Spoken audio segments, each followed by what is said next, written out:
The Kansas City Chiefs are going to the Super Bowl. You only win a Super Bowl 2 times every 5 years, right? Oh! The warm-up act is over. Let's bring in Melissa Etheridge, massive Chiefs fan. Melissa, Super Bowl champion, 2-time Pro Bowler, and Trent Green. Trent Green, how you doing? Hey, what's going on, guys? And he picked it up! He picked it up! He's gonna score!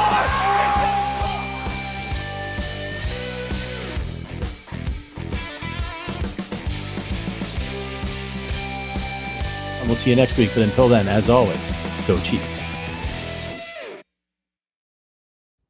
Okay, welcome into the Arrowhead Addict podcast, Chiefs post-game show. It is a victory party. My name is Patrick Allen. The Kansas City Chiefs have eliminated, for the second year in a row, the Cincinnati Bengals from postseason contention with a 25-17 victory over Jake Browning and Jamar Chase and the Cincinnati Bengals. Kansas City, with the victory, clinches their 8th straight AFC West championship. That's 8 in a row. Keep in mind that the last time that a team not named the Kansas City Chiefs won the AFC West was in 2015 when Peyton Manning was still playing football and was leading the Denver Broncos. Just an absolutely incredible run by the Chiefs.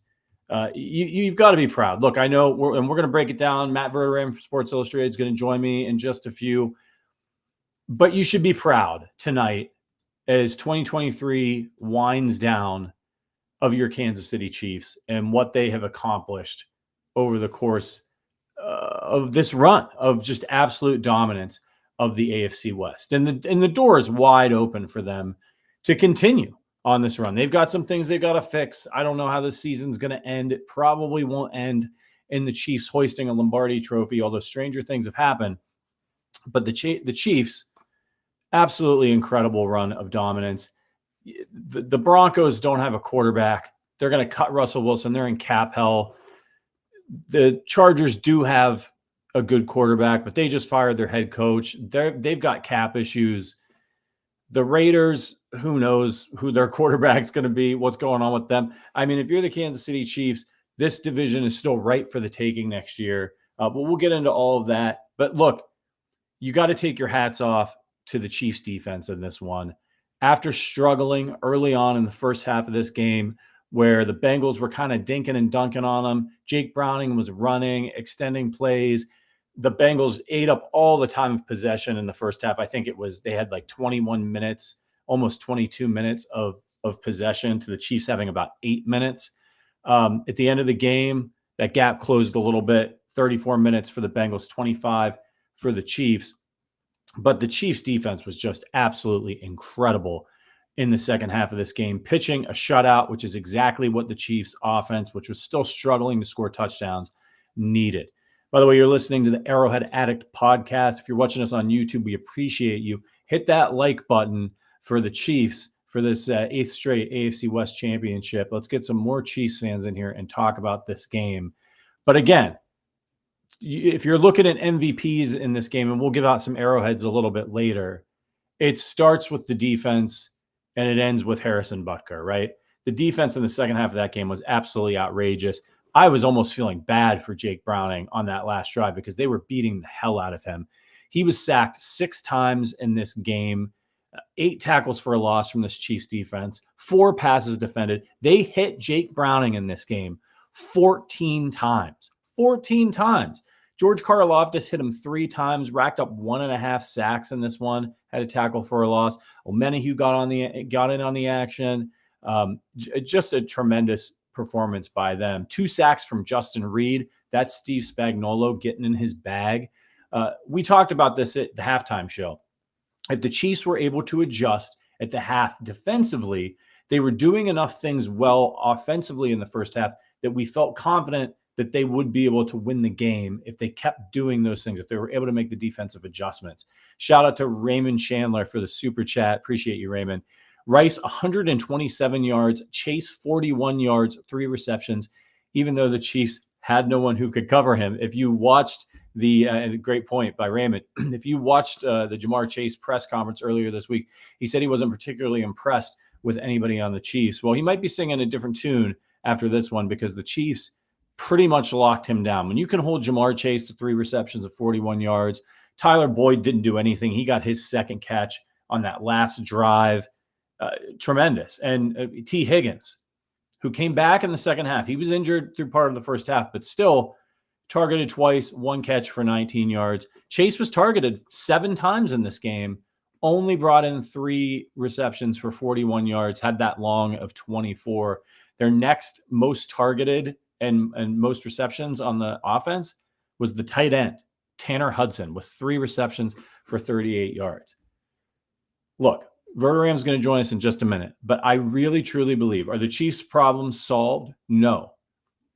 But if they continue to play this way, I think this is the way that they played in the second half of this game, this is the way the Chiefs need to play in the playoffs to have a chance to advance and maybe try to make it back to the Super Bowl. It was conservative offense, not turning the ball over, running the football, and taking what the defense gave them, including anytime there were points available. I'd love them to be the aggressive Chiefs of years past, but they're not that team right now offensively, and they probably won't be this year. The way they played this game gave them the chance to win, and they got it done with all of those field goals. They didn't turn the ball over, and their defense played lights out, enabling them to hang around in this one and not to cough it up and hand it to the Bengals, as Matt Verderame is going to join us to get his take on the Chiefs' 8th straight victory. As I see you're in New York, I know that China cabinet well. I am in New York, so it's a little later for me. I'm not used to doing this now at 7:30. I'm out of practice. I thought that game was more encouraging, not because they necessarily won. I mean, certainly winning helps, but I know they kicked 6 field goals. It's not perfect. Nobody's claiming it's perfect. I thought they were far more crisp on offense than they'd been in 2 months. They actually, they were on time out of the huddle. They lined up. They knew where they were supposed to be. They were able to run their motions. They didn't have 1 pre-snap penalty in that game today. Not 1. Yep. No illegal formations. Didn't line up in the neutral zone. I know that's elementary stuff. I get it. But they've sucked at elementary stuff for 2 months now. So for them, that's a positive. I don't know how many yards they had in that game. Had to be close to 400. I mean, they moved the ball throughout the game. What, they punt once, twice? I mean, it wasn't a lot. So, all told, I thought they played well. They had 373 yards. The Bengals had 263. The Chiefs in that game averaged 7 yards per play, which for a reference point would by a mile be the number 1 spot in the league. Nobody usually even averages more than 5.5. The Bengals averaged under 4. So, look, in the end, was it pretty? No. The defense in the first half made me want to pour Clorox into my eyes. The second half of the game, I mean, they were great. They got listen, the play that changed that game was their 4th down stop at the goal line. That was the play. Everything switched after they did that. The Bengals, I don't know if the Bengals had positive yardage after that. I'm pretty sure they had negative yardage after that play. That was when the game changed. And now they're division champs for the 8th straight year. The only team ever to do that other than them, the New England Patriots. Yeah, and that 373 yards that you mentioned is really impressive considering the discrepancy in time of possession, particularly in the first half where it was absolutely out of whack. Chiefs only had the ball for 8 minutes. Credit Steve Spagnuolo, I said this before you came on, for making the adjustments at halftime to figure out what the Bengals were doing to slow them down. And they just beat the hell out of Jake Browning at the end of that game.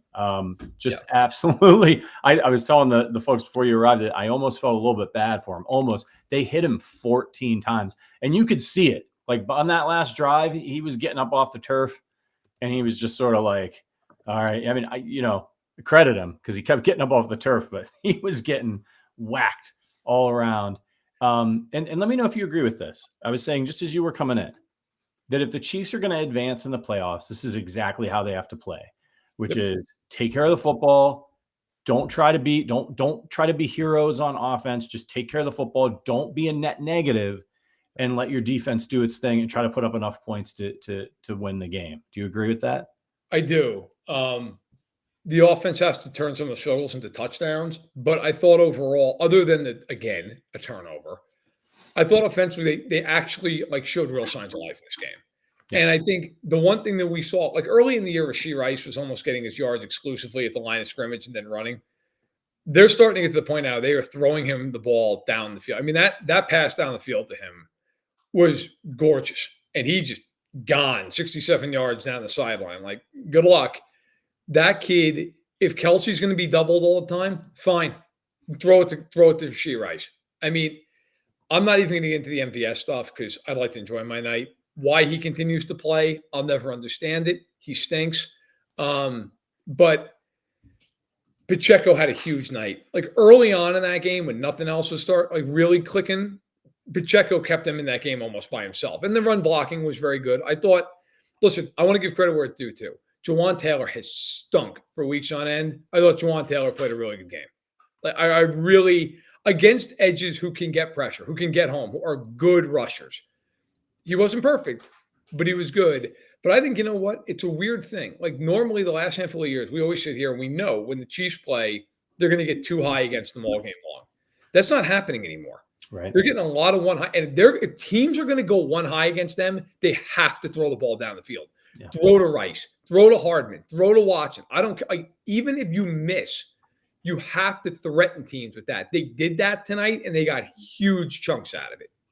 Yeah, I think that was a big standout thing for me in this game offensively was it wasn't just dinking and dunking. They took the shots, and they got explosive plays, explosive plays have just been completely absent from this offense. You had the 37-yard run from Pacheco. You had the 67-yard catch and run with Rashee Rice, a 41-yard pass to Justin Watson, a 21-yard pass to Isaiah Pacheco, and you would have had another big play if MVS could catch. Now, it was a little out in front of him, but he didn't get the benefit. That ball right through his hands. Yeah. I mean, yeah. And by the way, with him, it's the only thing I'm going to say about him because I don't want to waste my time.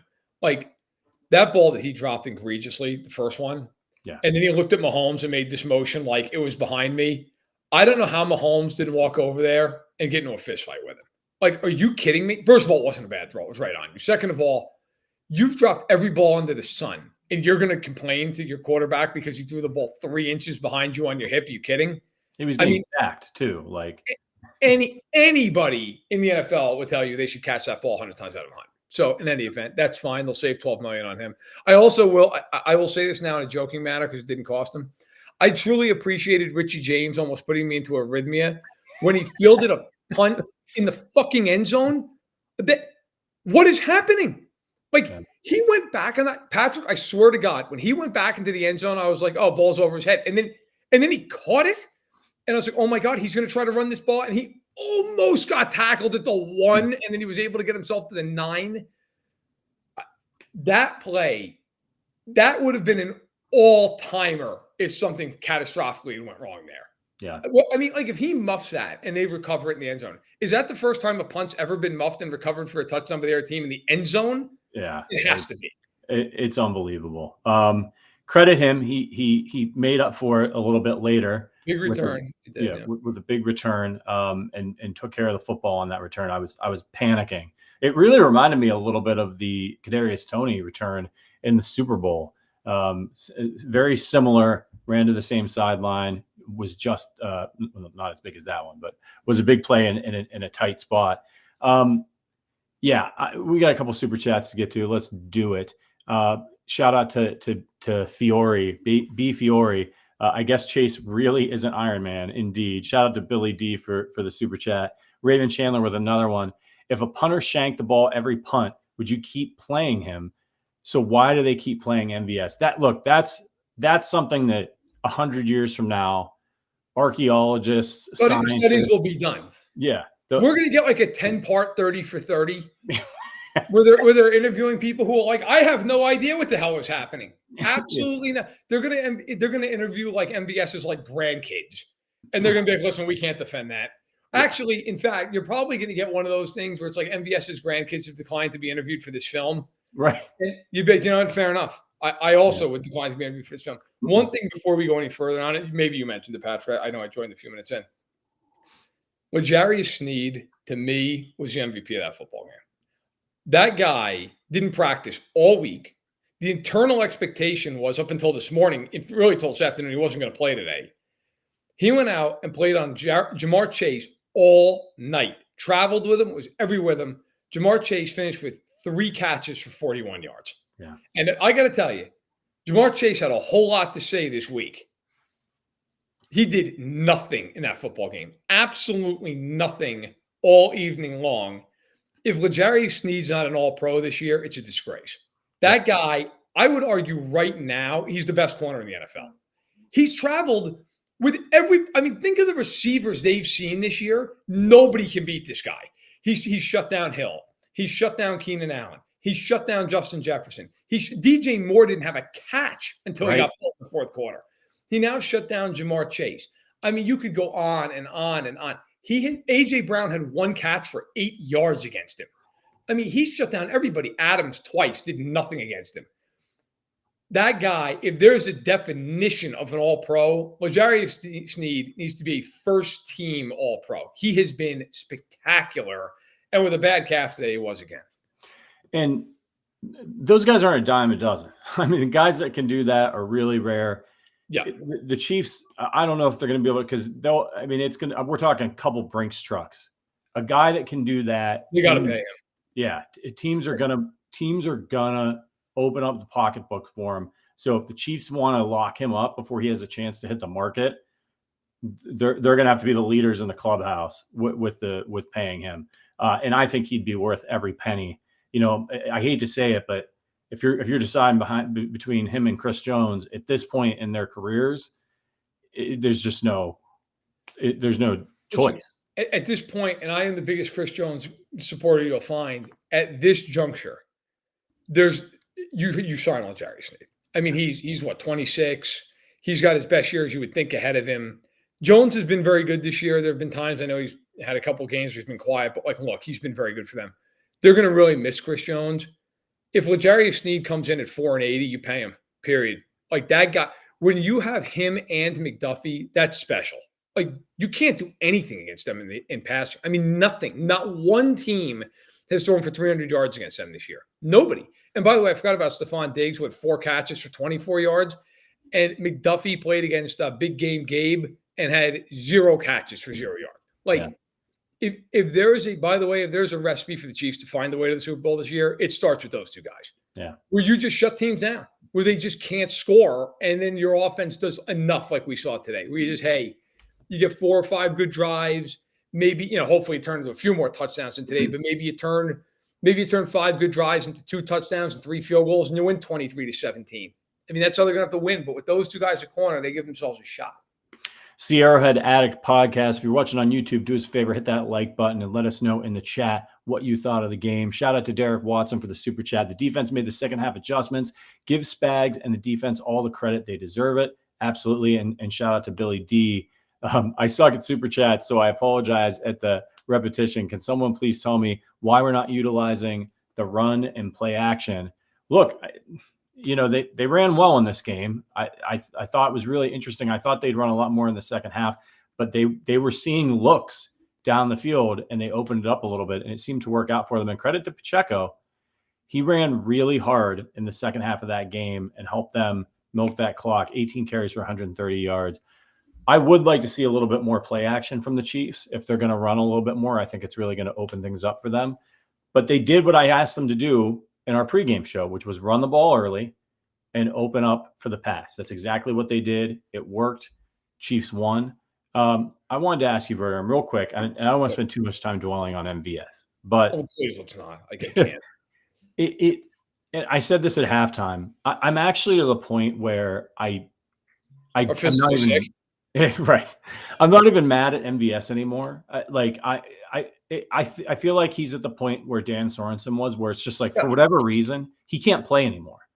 And they keep putting him out there. And it's sort of like, it'd be like, I said this at halftime. It'd be like if they put me out there at quarterback and I'm just getting creamed and I can't throw the ball. And I'm 40-year-old man and people would be blaming me. They'd be like, why in God's name would you put that guy out there? He obviously shouldn't be in an NFL game. And I just feel like, with all due respect to MVS, that's where he is right now. He's not there physically. He's not there mentally. he's not able to perform. The problem is he is physically there. That's the problem. Yeah. He is physically present. He is not present in any other fashion. I'm pretty sure legitimately he played like 90% of the snaps tonight. Like He was out there a he lot. almost never came off the field. I don't know what it's going to take at this point other than maybe like a full-blown intervention, and I don't even know if that's enough. That being said, listen, man, like Mahomes, I thought was right in the way he treated him. Like, look, you're going to be out here and you're open. I'm going to throw you the ball. And if you can't catch it, that's your problem. Like, I'm done with this. I'm not going to avoid you. I thought that of all the things offensively tonight that I was happy with, the thing that probably made me happiest, other than the fact they didn't have any penalties on the offensive line tonight, which is huge. I thought the best thing was that Mahomes was in rhythm for the most part. You know, the last couple of weeks, even in the New England game, there's been a lot of like he hits his back foot, he's scrambling around, and that's always going to happen a little bit. I mean, that's football. Like guys are going to be covered, you're going to extend the play. There were an ungodly amount of plays like that last week where he would drop back and scramble around. And I thought in this game there was a lot of hitting the back foot and letting it go. Like get rid of the football, and you got to just trust guys. You got to just trust guys to make plays. And if they don't, they don't. But like you got to put it up to them and say, hey, look, this is your job. My job's to throw you the football. Your job's to catch it. And if you don't do your job and we go home because of that, fine. Then you know what? Then that's the way it is. I thought though overall, offensively, today was, I'm trying not to overstate it because I'm just trying to go backwards in my head. Certainly since the first Raiders game and maybe even the Miami game, this was the best I felt about them offensively. Just felt like a game where they had a purpose. It wasn't them just like fumbling in the dark looking for a scheme. Like they came out, they executed their offense. It wasn't perfect. They needed to score more points. Obviously, the field goal stuff, like you turn those into touchdowns, you win by 30 points. But they looked like you could build off of that, which is something I haven't said about the offense in at least a month. Yeah, Mahomes was really efficient in this game. He was 21 of 29, 245, a touchdown, no interceptions. Obviously, he had the fumble. He didn't feel the pressure. That was bad. You've got to be careful about that. But I thought otherwise, you know, there were a couple of moments where maybe he was even a little too conservative, where he could have taken off on a play, where he checked it down a little bit too quickly. But I think that was honestly part of the game plan. I think it was kind of back to basics, take what they give you. And then things started to open up, and then he started taking some shots. But when he's been trying too hard to make things work, that's when they end up with he's running around and they get a holding penalty. And now the drive is completely shot and they don't get the field goal. And I think in a game like this, with a team that, while this is not a good Bengals defense, they know you well, and they've got a really good defensive coordinator. And you managed to move the ball on them pretty well and give yourself the chance to score touchdowns, which is the next step. But I want to ask you, I'm not sure that they're locked into the 3 seed. I think they might be. They are? Yeah. So next week, they could still get the 2 seed, right? If Miami wins? No? They're locked in. That's it. Okay. They're the 3 seed. So what do you do next week? Do you rest everybody? Do you play a little bit, try to build off this momentum? What's your approach to this for the Chiefs? Here's my qualm with this. If you play somebody that matters and they get hurt, it's a disaster. Like, just think about, because I know, look, there is a real argument. I'm not saying there's not, about like, hey, look, play these guys, especially on offense. I'd give everybody on defense the week off. Everybody. Offensively, you could argue it. The problem is, can you imagine if they play and they're like, we're going to play for a half and Kelce gets hurt or something, and now you're like, oh my God, we just lost this guy for what? Right? Like, that's the terrifying scenario. I don't think I would play anybody. I don't. Now, I will say this. If the offensive players go to him and are like, look, we want to play. Like, we need to continue to play to find ourselves. Okay. But I just can't. Like, right now, there's a couple milestones out there that the players are going to want to get, but I don't know that you'll let those guys make that decision. Like, Pacheco, excuse me, I'm doing this in real time. He needs 65 yards for a 1,000-yard season. Rashee Rice needs 61 yards for a 1,000-yard campaign. Kelce needs 16 yards to get to 1,000. Like, I could picture them maybe putting Kelce in there and just being like, hey, we're going to run a couple like quick outs to get you to 16 yards and like call it a day. I could see them doing that. The rest of those guys, like Rice and Pacheco, are too far away to be like, we're going to try to get you 60 yards. Like, I think you probably sit him. Would you sit him? Yeah, I would.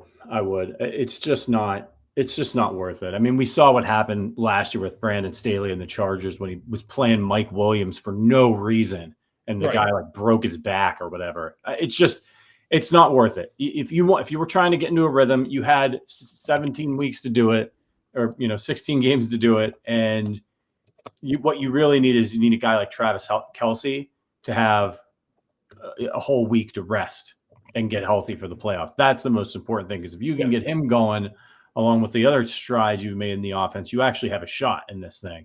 If you can't get him going, I don't think they've got a chance in this one. So I say rest him. You're right. They're locked into that 3 seed. It's probably what is it going to be? It's going to be Miami or Buffalo coming to Kansas City. Well, I tell you right now, there's a lot of scenarios. So, I've been sitting here like a nerd going over this for a week. Essentially, the Dolphins are the 6th seed if the Bills beat them. That's it. They're the 6th seed. Now here you're ready for, so I don't know if some people know this, maybe some don't. Yeah. If the Dolphins beat the Bills and the Steelers beat the Ravens, we're going to be playing for nothing. The Bills missed the playoffs. Like, the Bills are going to go from, if the Bills win, they're a 2 seed. If they lose, they're probably out of the playoffs. So you have this scenario where Miami's going to play, because Miami's got to play. I mean, you're trying to win the division. The difference between being a 2 and a 6 is ridiculous. Like, you're going to play that game. Of course, unfortunately, Bradley Chubb looks like he tore his ACL, which is, I got to tell you, if that were the Chiefs, if you're down 30 some odd points, what is he doing in the football game? But that's neither here nor there. The Bills can only be the 6 in a scenario that involves the Titans beating Jacksonville. So it's unlikely the Chiefs are going to play Buffalo. It is extremely likely that it'll either be the Dolphins, which that'll be the case if the Dolphins lose, or the Chiefs will play the 2nd place team in the AFC South, which could be Houston. Right. If the Bills lose, that's almost guaranteed what you're going to have. So, because the Browns, they will not play. The Browns are locked in at the 5. The Chiefs are locked in at the 3. The Browns are locked in at the 1. The AFC South winner is locked in at the 4. So you're going to either see Houston, Indianapolis, who, by the way, those 2 teams play each other next weekend, Houston or Indianapolis, or you see the Dolphins if they lose. The only way you're getting the Bills is if they lose, and then there's a bunch of weirdness. Like the Bills, it is highly unlikely that the Chiefs will play the Bills. Let's see, I've got it if Miami beats Buffalo and Baltimore wins, I've got Buffalo at Kansas City. If what happens? If Miami beats Buffalo and Baltimore beats the Steelers, I'm getting Buffalo at Kansas City. Oh, that's if the Titans beat the Jaguars. The Titans have to beat Jacksonville. Yeah. Yes. Yeah. So, I mean, unless the Titans beat Jacksonville, Buffalo's not going to Kansas City. Yeah. But I'm getting a scenario here where, let's see, if the Jaguars beat the Titans, the Chiefs win, the Ravens win, the Dolphins beat the Bills, I've got Buffalo going to Miami as the 7 seed. That is very possible. Yeah. Well, see, the fulcrum point of all this is going to be Pittsburgh's playing in Baltimore next weekend. Okay. If Pittsburgh loses that game, I believe there's no world where Buffalo misses the playoffs. I think that would be it. In fact, I can check while we're talking, but I'm pretty sure that's it. If Pittsburgh loses, then that's all she wrote. That's a done deal. Because let's see here, because and by the way, to be nice, I'm using the New York Times app, not their app, their playoff picture thing. I don't have their app. So if the Steelers, if they lose, let's pull this up here. Okay. If the Steelers lose week 18 at Baltimore, if I could ever find it, here we go. The Bills are in the playoffs. Okay. Now, if the Steelers win and Buffalo loses, The only way they make the playoffs is if Jacksonville loses. Right. So essentially, I know this is a lot of, if Jacksonville wins and Pittsburgh wins, Buffalo is in a scenario where it wins, it's the 2 seed, it loses, it's out of the playoffs. If you're the Ravens, and the way the Ravens are playing, they shouldn't be scared of anybody. But if you're the Ravens, you're going into that game. Are you kind of like, oh, let me just, well, you lay down like a dog in this game. Right? Okay? You don't want First of all, you can't have any injuries. Okay, you just can't. That's insane. Secondly, if you're the Ravens, like God, put Mason Rudolph in the playoffs. Are you kidding me? Like, Right. I don't care how much you hate that team, right? It's like if the Chiefs were like, hey, guys, if you sit, it might be Aiden O'Connell. But if you play hard, it's Josh Allen. I don't care how much you hate the Raiders, right? You're like, hey, come on in. Like, I mean, it's if you're the Ravens, you lay down like a dog in the street in that football game. Go, hey, great, please beat us. And then you hope that Miami wins. Now, the way Miami's playing, I don't know if Miami's winning anything, but if Miami wins that game, and let's be clear too, Miami's going to be desperate as hell in that football game. I mean, that is going to be a wild game. And, you know, one thing too, can it just be said, the Bills look like shit the last 2 weeks. Like this idea that the Bills have been like this force to be reckoned with. There are Kadarius Toney toe from losing that game.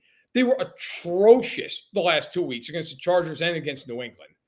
I mean, on one hand, I don't have a lot of faith in Miami. On the other hand, like, do you really think Buffalo's going to go down there and play great? Have you seen Buffalo? So it's going to be very interesting. That is going to be a game born completely of desperation. Yeah, it's going to be fascinating to watch how it all plays out, and we'll be able to sit back and relax as Chiefs fans because nothing the Chiefs do is going to matter. So it's scouting week for Andy Reid. A few more super chats to get to here. You guys have been awesome with your support. Thank you. ZK4BZ wants to know if Andy Reid fatigue is a real thing. What do you think, Verderame? You think Andy's been there for a long time now? The team's starting to tune him out?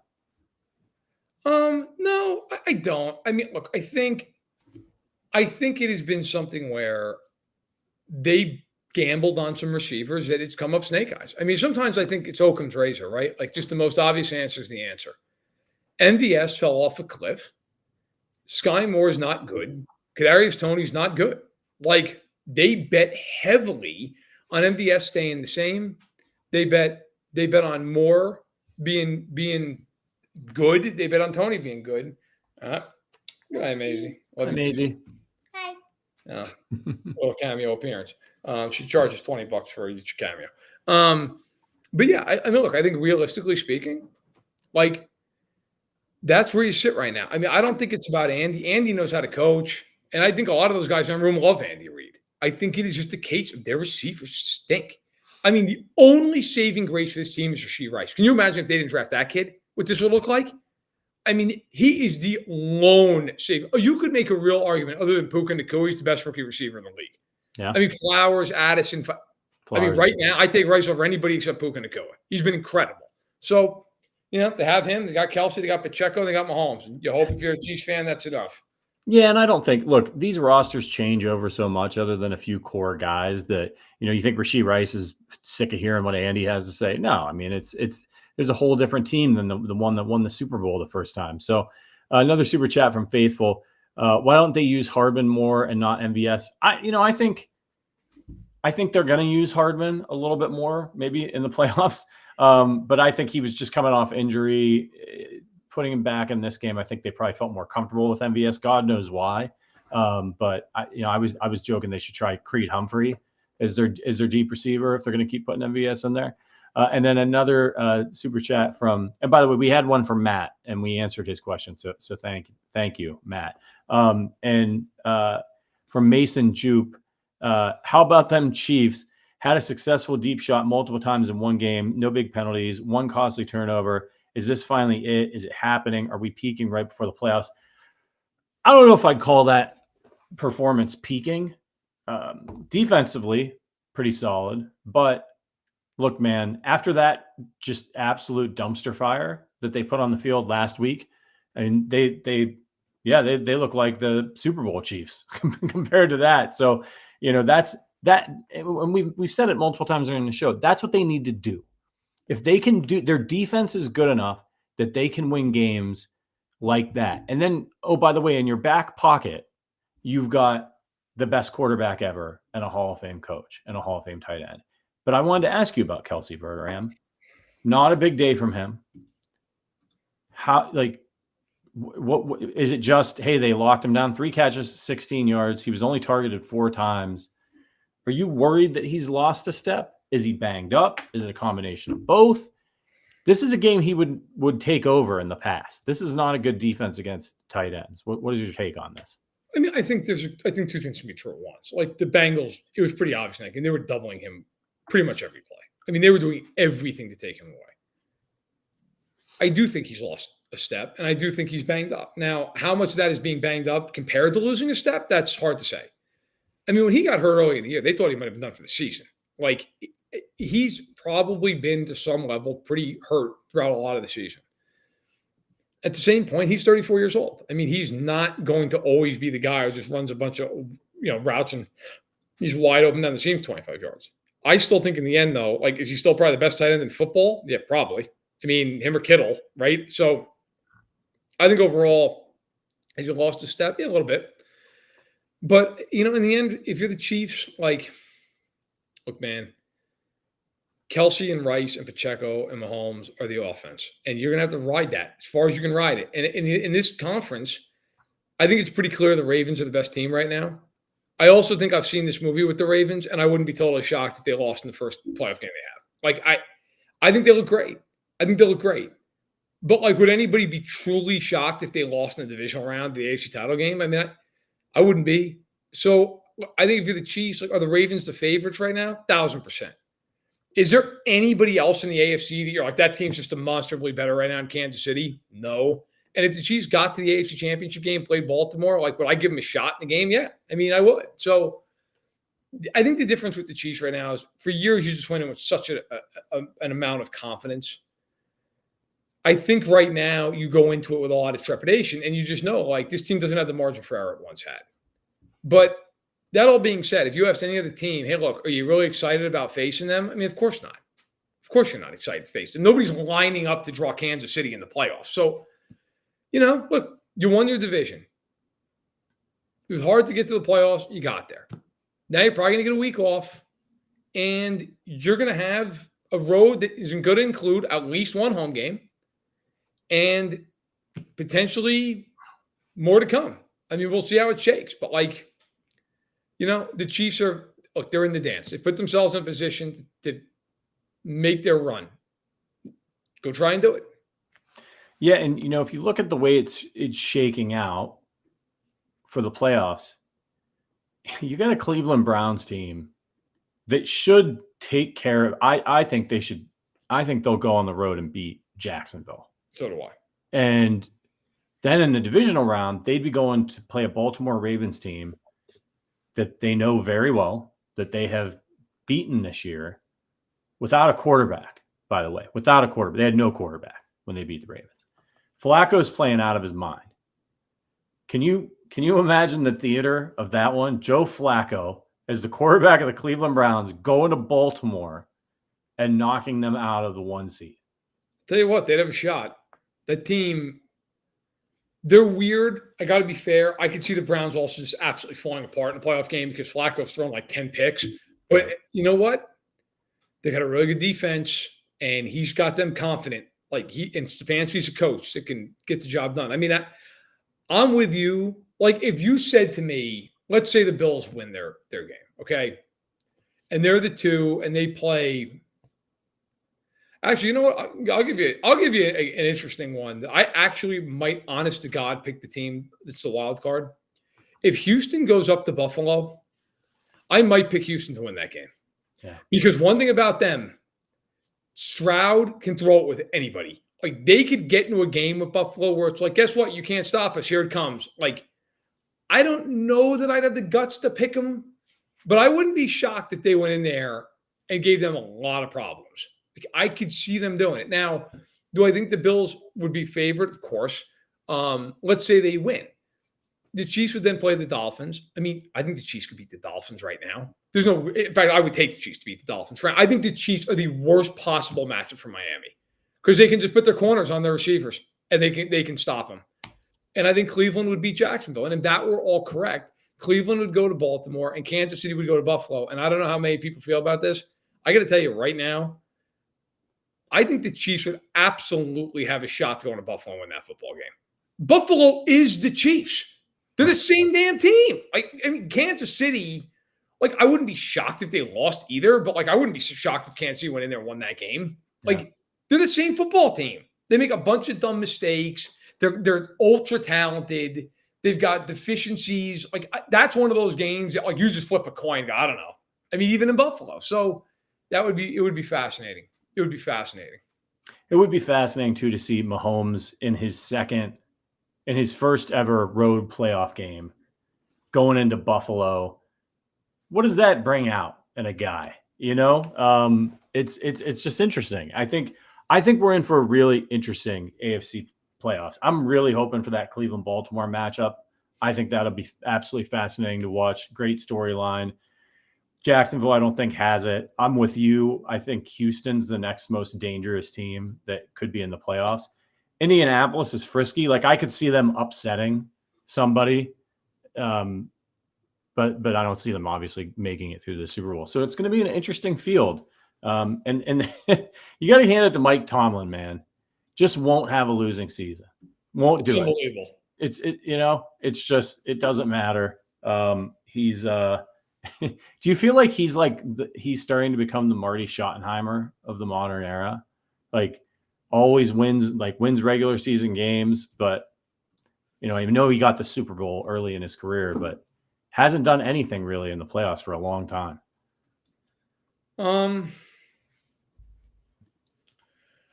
I think that Tomlin, because of that Super Bowl, will walk into the Hall of Fame one day.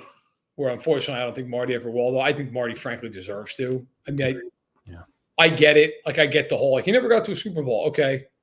I mean, I think Chuck Knox is a massively underrated coach. The guy did nothing but win for 20 some odd years.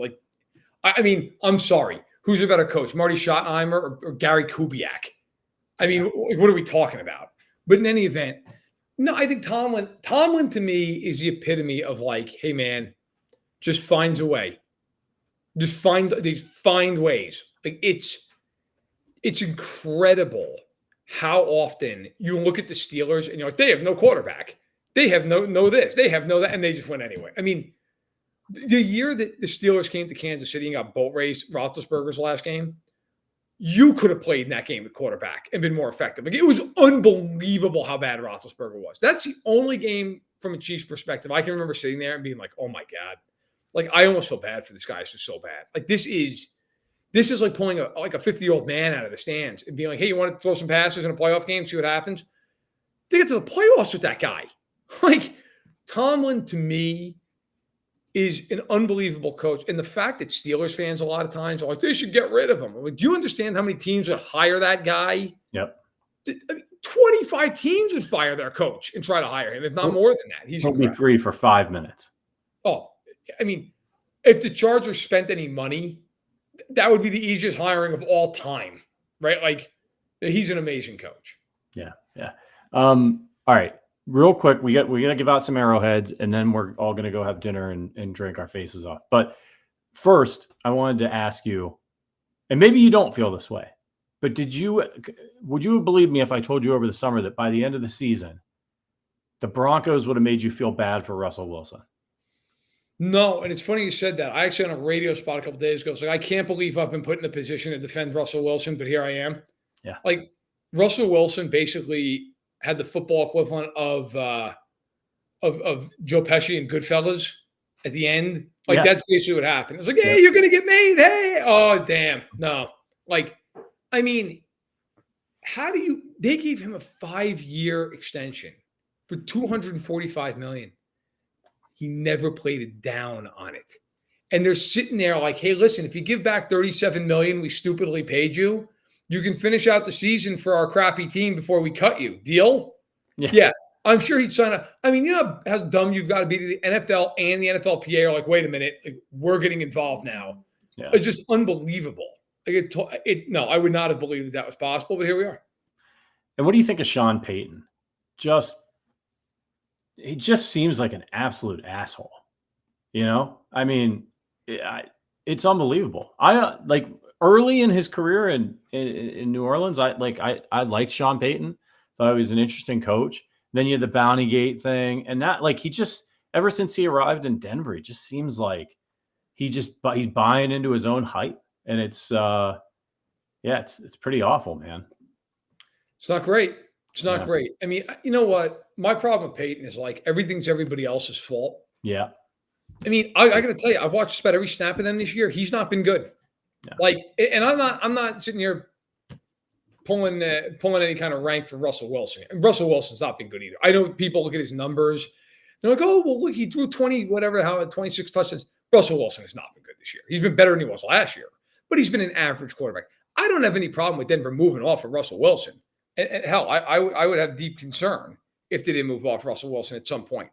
But this idea that he's so bad that he's held back Sean Payton, does anybody think next year that team's winning 12 games? Who the hell's going in there? You're eating $85 million in dead cap. What are they going to do? Draft Bo Nix and go to the Super Bowl? I mean, no, I agree. I think it's a horrible one. All right, let's give away some arrowheads for this one.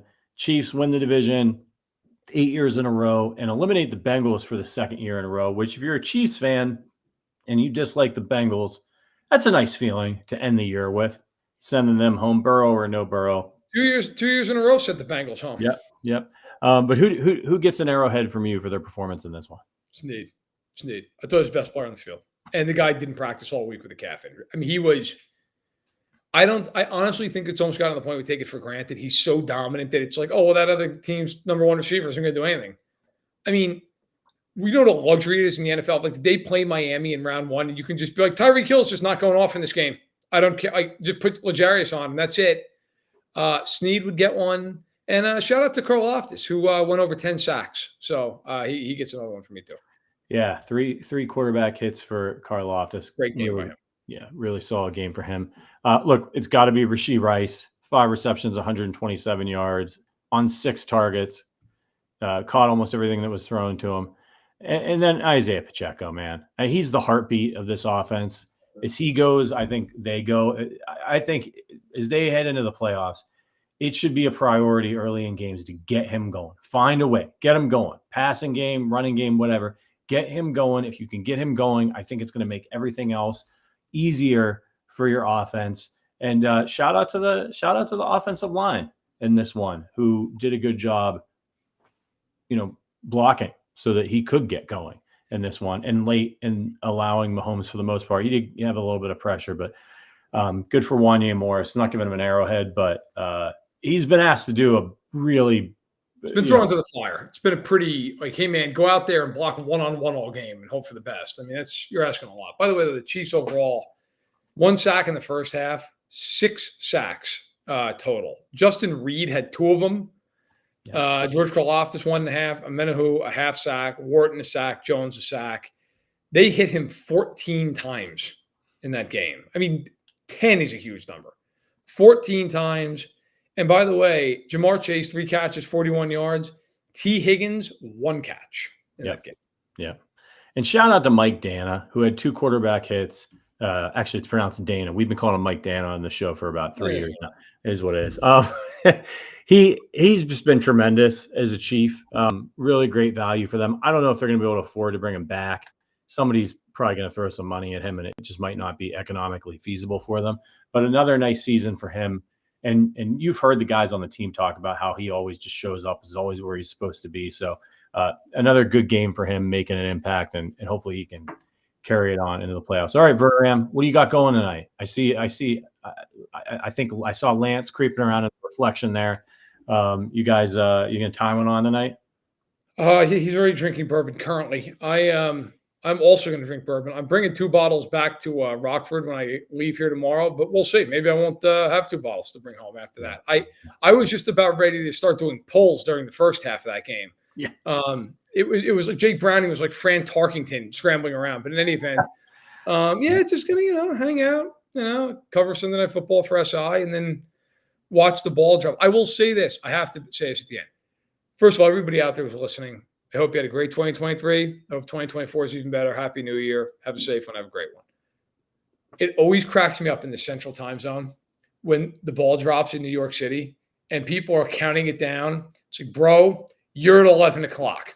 Stop doing it.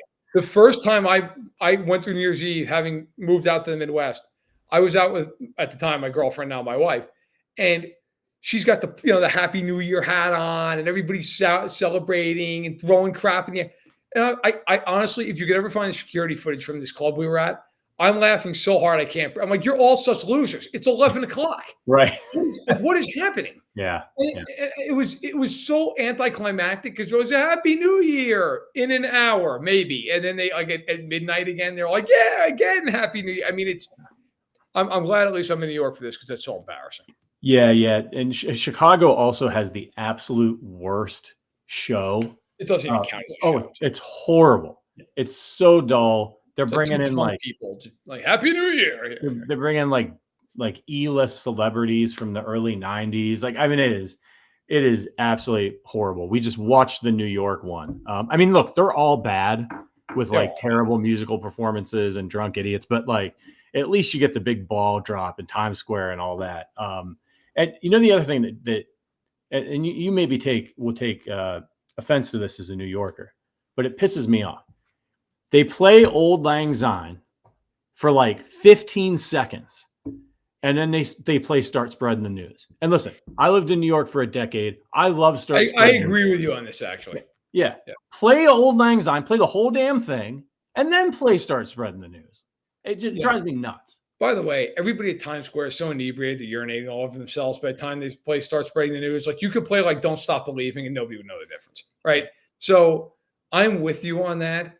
I just find the whole thing like it's all ridiculous. Like the ball drop, it's like it's cool because it signifies the new year and like that's our thing and that's cool and that's fine. But like it's such a holiday of like we're gonna get absolutely annihilated, and then you start the new year just hungover and in deep pain. And look, the worst part of growing up with New Year, and I'm not gonna do the impersonation, is poor Dick Clark at the end of this thing. Oh yeah. The man is an American icon, has a stroke. God bless him, survives it. He's in his 90s, and ABC's like, hey, Dick, get in here because Seacrest can't do the last minute of the countdown. So we're going to need you to, the poor guy, right? They dress him up. He's out there. It's freezing. Yeah. And they got this guy counting down from 10. You're like, my God, can't they run like a clip of him from like 1995 when he was in good health and like just have him count from 10 then, like just superimpose it or something? Like every year, this poor guy, they trot him out there and like, oh my God, Dick Clark again. Like, and then, Happy New Year. And I always felt like at Happy New Year, I'm like, oh my God, I felt so bad for him. Yeah. Like, and then of course, God rest his soul, he passed away. But like the man had dignity. Yeah. And they trotted him out there. I mean, at some point, like, do you just maybe say, hey, Dick, listen, we're just going to have you, we're going to celebrate from home, Yeah. ABC everybody involved should be brought up on charges for that. Agreed. Well, listen, everybody, hit the like button on your way out on YouTube. Thank you to all of our listeners and viewers throughout the whole year. It's been another awesome year of support. Our show has grown by leaps and bounds. Again, that's all thanks to you guys and your support. You're who we do it for. So we're wishing all of you in the Chiefs Kingdom, and hell, even you Bengals fans, the Bills fan, our guy Axon Jackson, who's out there somewhere, I know. Happy New Year. Be safe out there. Somebody was saying in the comments, if you're out and you're drinking, call an Uber, call a cab. Don't be part of amateur hour. Don't be a clown. Don't get yourself or somebody else into trouble. Just have a good time. I know those surge prices go crazy at midnight. Wait 45 minutes. Have a seltzer water, and they'll go back down. Thank you again for everybody for your support. We will be back next week with our regular slate of shows. We'll break down the playoff picture for you. We'll have all the fallout on arrowheadaddict.com. You, of course, can read all of Matt's fantastic work over at sportsillustrated.com. And again, thank you guys so much for your support. Shout out to producer Richard for working with us here late on New Year's Eve, and to all of the Chiefs Kingdom. See you next week. But until then, as always, go Chiefs.